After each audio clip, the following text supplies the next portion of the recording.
It's Friday, February 5th, 2021, and this is The Inbox with Greg Nibler.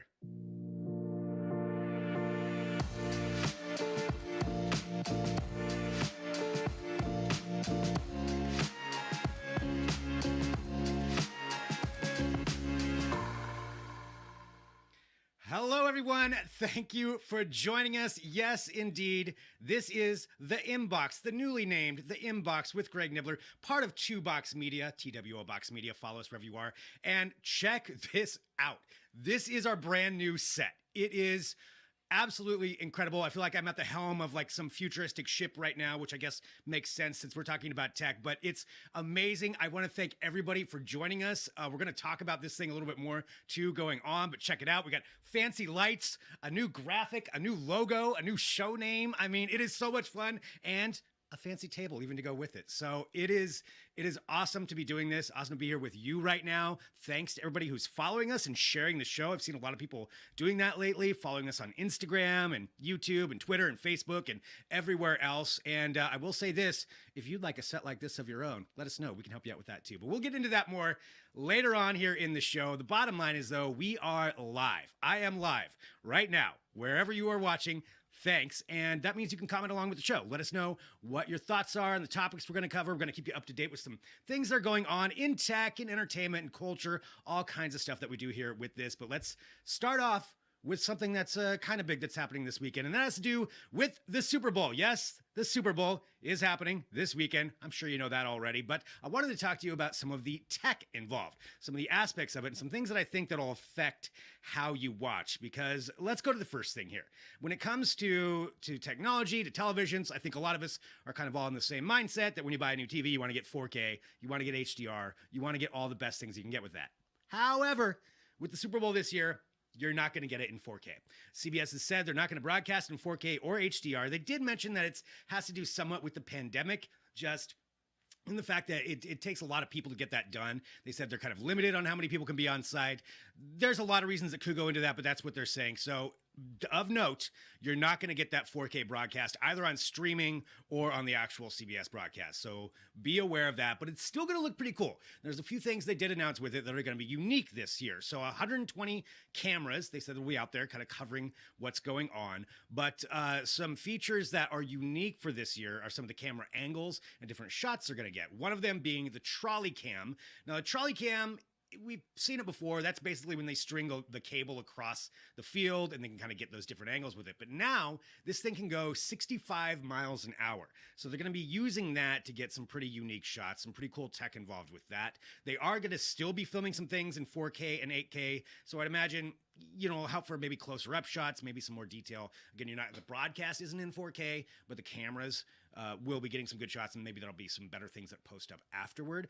Also, they're going to have some cinematic shots that you're going to be getting with that, to where you'll be able to get these close-up, slow-mo action shots from touchdowns and things like that. So that's another aspect that they will be bringing that they said is pretty unique. One thing I'm really excited for, though, is augmented reality. If you know me, if you follow me, you know I love the idea of augmented reality, and that's basically layering graphics and different kinds of simulation things over real life. And they have said they're going to be doing some first-time things with that for the broadcast, meaning they're going to overlay, they said something to do with Tampa, so I imagine it'll have a beach theme along those lines, but maybe they'll incorporate that in with the graphics. Maybe you could see two different versions of a play and how it could have gone. We don't really know exactly how they're going to do it, but look out for that. That's going to be hopefully a pretty cool use of tech that they'll have on there. Something else to know. So if you are an iPhone 12 user, if you have an iPhone 12, well, lucky you, because you are going to get to watch it in some different angles that everybody else isn't going to get to. So this is just for iPhone 12. It's being presented by Verizon, but you don't have to have Verizon. You can actually do it on Wi-Fi or any other phone service if you have the iPhone 12. But with that, you download the NFL app from the iOS store. And then you're going to be able to see this from like 5 different angles. So they said you'll get one from like the 25-yard line, the 50-yard line. So something cool to kind of play around with. We're all going to be watching at home for the most part anyway. You know, it's a weird year on top of everything else. So might as well try some of that out. And if you have the iPhone 12, everybody else, you're screwed. You're out of luck. So that's what you'll get with that.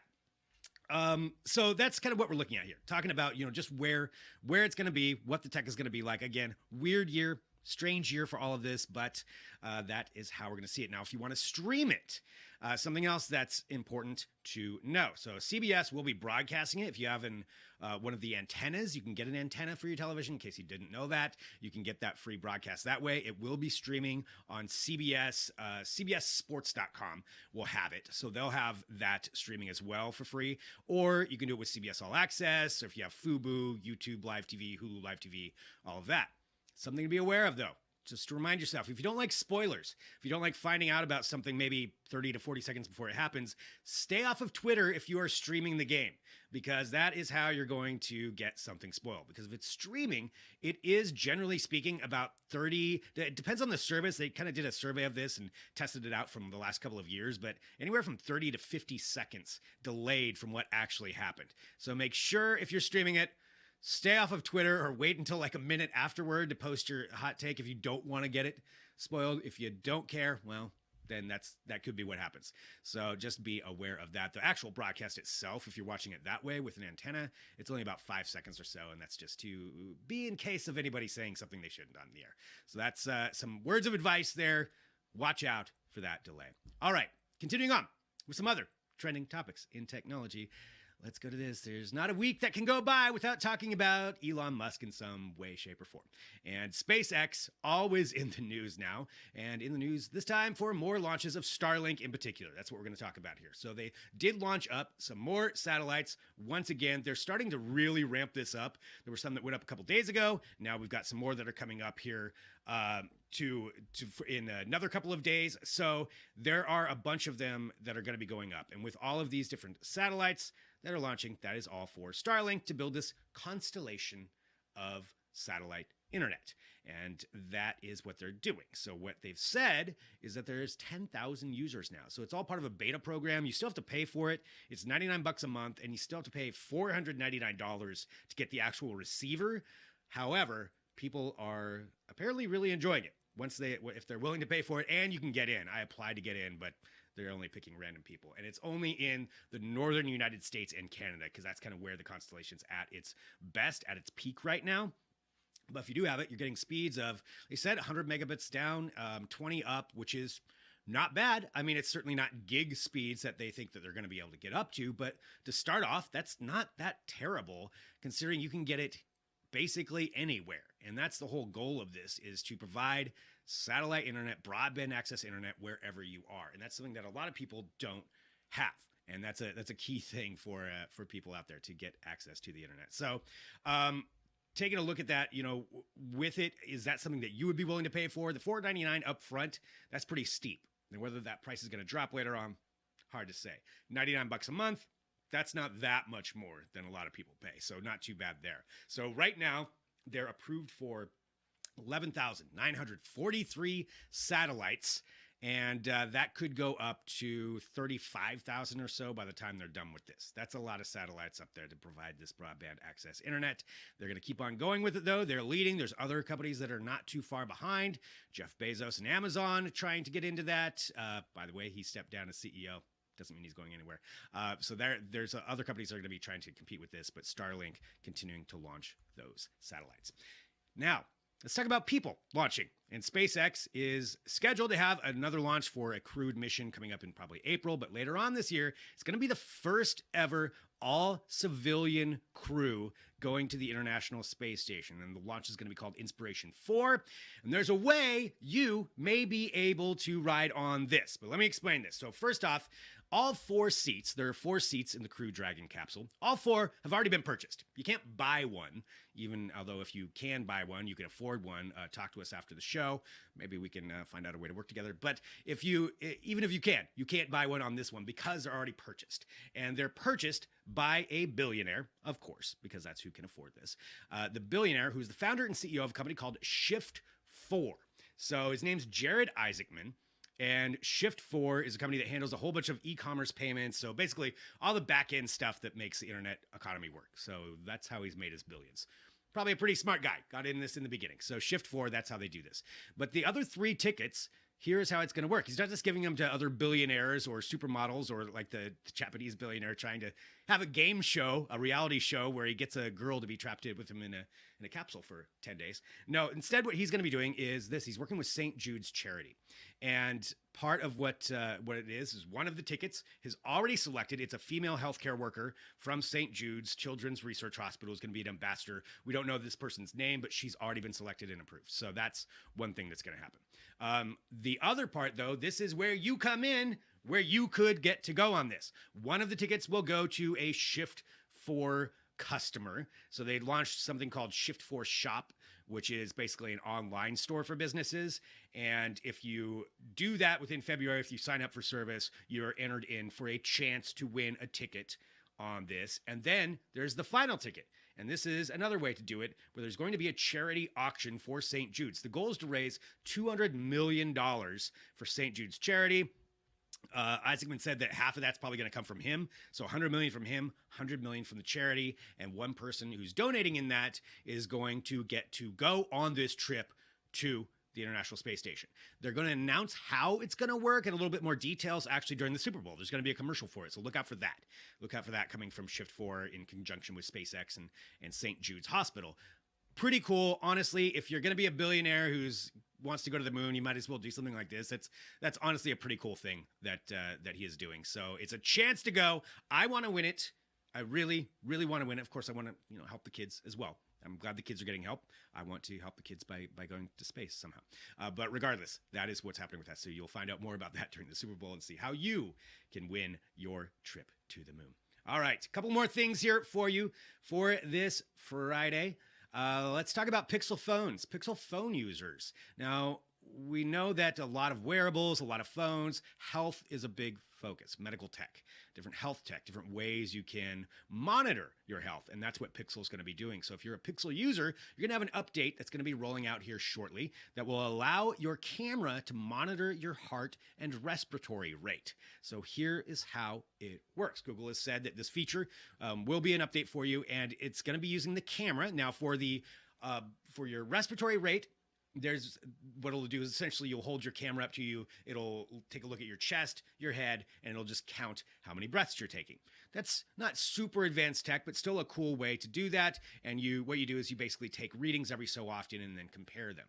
Now for the heart rate, what you'll do is actually put your finger on the camera itself, and then it will monitor your heart rate based on the changing color as the blood pumps through. It's kind of crazy to think that the camera is that good. It can monitor under the skin and the change of the color of your finger to determine what your heart rate is. But that's what they're doing. There are some other companies that have tried this before. Samsung worked on it for a little bit. And of course, Apple's got all kinds of different healthcare tech that comes with their wearables. But to have it for this part, for the actual phone, either way, I think it's cool. Now, of note, they have to say that this isn't approved. This isn't a medical device. So it's not officially approved, but it is something else that can help you out and just keep track of some issues. If they come up, the update will come through the Fitbit app, through Google Fit. So that's, probably in conjunction with your Fitbit. But that's where the update will come from that you're going to get. And it's just for Pixel users now. It's not going to roll out to any other phones as of yet. But a good use of that, and something that they're saying is, you take some monitoring of this, you take a look at it every once in a while, you see something that's an anomaly, and send it into your doctor. There was just a story about somebody with an Apple Watch who had that happen. They noticed their pulse rate was weird, and they went into the hospital, and sure enough, there was an issue. Again, doesn't mean every time there's going to be, but I like to see these advancements in that. Just to see more monitoring of that is always good. So that's what we've got with that. Pixel users, look for your update. All right, 2 more things here for you. Who wants to become a pod racer? I do. Yes, I do. I would end disastrously for me. I would not be a very good pod racer, but yet I want to do it anyway. That's just who I am. So here's what's going on. There's a company that is called Airspeeder. And Airspeeder's been around for a while, and they've been working on various different, essentially flying cars. And that's what they've got here. So they showcased this on Wednesday. It's the Airspeeder MK3. They're calling it an AirPod racer, but really it's kind of like a big fancy drone. And there's no humans in this one. There are no humans inside this one. But how it's going to work is they want to set up a racing league. And this is possibly going to be happening later on this year in Australia, because Australians, I guess, they're seem like the daring people that would do this, where they're going to be having these things race. There's different ways that it'll work. There's different rules. Right now, they're capable of flying at about 75 miles an hour. And the goal, again, is to put people inside these things. So they want humans to fly them, a la a Star Wars pod race. And they'll even have plans for pit crews on how you can like stop, and they'll swap out the battery really quick, because you got to think about that. It's not refueling. You got to swap out a battery. So that's how that part would work on it. Sounds incredibly dangerous, but also I would absolutely watch this. A bunch of crazy Australians flying around in pods. Yeah. Sign me up. I think we would all watch that. So that's what they're working on. But this is the Airspeeder MK3, part of a possible future pod racing league that we could watch later on this year. All right. Final thing. It wouldn't be this show. Wouldn't be the end of the week if I didn't warn you about the impending robot apocalypse. We all know it's going to happen at some point, and this could be what it looks like when they come for us. So Boston Dynamics, the maker of incredible robotics and horribly nightmarish videos, has come out with another one for their Spot dog, showcasing its arm or a mouth, depending on how you look at it and what it will do to you. So there it is. Imagine that you're laying on the ground and that's just looming over you as it picks up your soon-to-be lifeless body. That is what they're saying. This thing can do it. Honestly, it's pretty amazing. Look how dexterous it is. It can determine that that's okay, if it did my laundry, maybe I would allow that to happen. I guess I could be okay with the robot overlords if that happened. But this is showing just some of the different use cases of it. Now, right now, most of it's out in the industrial world. What is like, really? I mean, do they need to be jump roping, just mocking humans all along it? I mean, you can just imagine the voice coming out of this thing. And here it is in the office, taking your job. So there's a lot that they can do. There's a lot that they could do. And honestly, I mean, I know I'm making fun of this because it is so horrifying looking, but it's really amazing what they get done with these things. And a lot of this, like I said, most of it's going to be used out in industrial use cases, but they're just showing what they can do.